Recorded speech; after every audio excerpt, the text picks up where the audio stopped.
There's one road into town and one road out. There are dense stands of pine and impassable bogs. That is the rugged wilderness in northern Manitoba, where RCMP are now searching for Cam McLeod and Bryer Schmegelsky. RCMP are urging the public to remain vigilant looking for these two teens, saying they should be considered armed and dangerous. McLeod and Schmegelsky are now each charged with second-degree murder for killing a BC man. And they are also wanted for the fatal shooting of this couple 4 days earlier in northern BC. In the latest news release, RCMP say the teens may be on foot now after ditching a vehicle near the town of Gillam. CBC's Austin Grabish is in that town.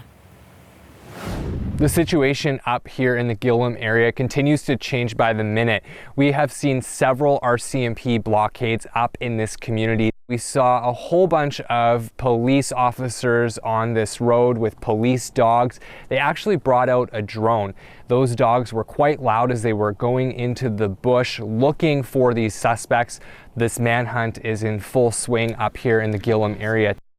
Officers are stationed in several places. We've seen several check stops, and they're taking things really quite seriously. Even us as media, we had our vehicle searched, they checked our IDs, and people in this community are really feeling on edge. Yeah, the community is freaking out because we're not used to this. It's a very safe community where, everybody is just, nobody locks their door.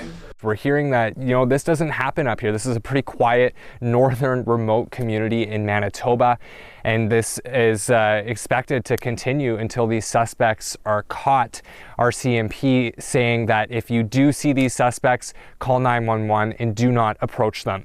Austin Grabish, CBC News, near Gillam, Manitoba. Joining us now is someone who has spent a lot of time in the wilderness around Gillam. Clint Sawchuk is the owner of an adventure travel business called Nelson River Adventures. Thanks for being with us. First of all, Clint, I want to ask you what you've been seeing in your community in terms of police presence. Oh, definitely an increase. We're used to just 6 officers, but since this happened, it's kind of a little crazy.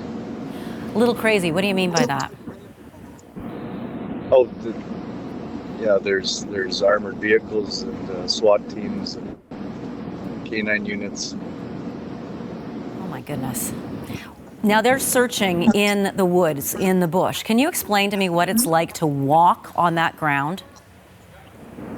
It's not really a place to walk, that's for sure. It's all swamp. Yeah, there's transmission lines, old rail beds, stuff like that. That's not too bad, but you get off the beaten trail and it's all swamp. You're up to your waist in water, moss. All swamp. How could these guys make it through then? They'd be waiting, do you think? Yeah, you'd be soaking wet and bugs would be eating you. And temperatures, it's plus 30 yesterday and it's plus 12 this morning, so not favorable, that's for sure. You mentioned the bugs. How bad are they this time of year?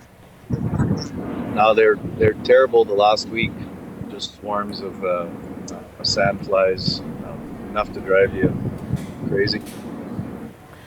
What about wildlife in the area? Is that a concern? A danger? Yeah, it's always a concern. There's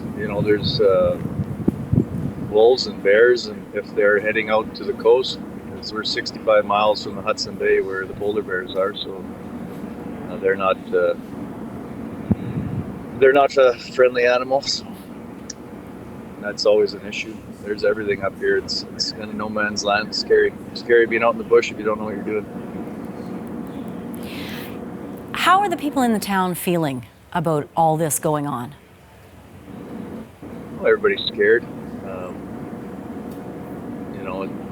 We see what happened on the news and to those young couple and the older fella. Nobody wants more bloodshed, but everybody wants them to be found if they give themselves in. Or I know my family. I have a wife and 2 little kids, and it's been pretty intense few days. Clint, can you think of any reason why they would have chosen to go to Gillam? I've been trying to wrap my head around that. I don't know. It's the end of the road here, a dead end. Unless they were thinking there's winter roads that head out to Ontario. So unless they were, by the looks of it, they're traveling the northern routes. Maybe they thought they could get winter roads. There's swamps. But those winter roads aren't passable now, right? They have to be frozen before you can drive on the land. Yeah. Unless they just seen those maps, if they're from a forestry, everywhere else in Canada, the old dirt roads, they kind of thought off the beaten path. But yeah, these aren't passable. That's my only guess. There's the Nelson River that heads to the bay, and if they want to try that, excuse me. We see a little icon there. I'm not sure if we're losing your signal. Can you still hear me, Clint? Yeah. Okay. What about getting a boat? Is that something they could do? Steal a boat from somebody and get to the river? Yeah, it's a possibility. Like, there's boats laying around everywhere. But the Nelson River is not a river to be taken lightly. I guess if they were to travel during the day, there's chopper surveillance and stuff. They try to travel at night. Excuse me. There's huge rapids just 8 miles down from where they found the vehicle that they wouldn't make it through alive. If they had a boat with a prop, they would be taken. The river's very shallow, and if they made it to the coast, that's a whole new ball game. They got tides and polar bears, storms. Clint Sawchuk, thank you so much for joining us today. We wish you and your friends, your family, everyone in Gillam all the best. Stay safe. Thanks. Clint Sawchuk is the owner of an adventure travel business in Gillam called Nelson River Adventures.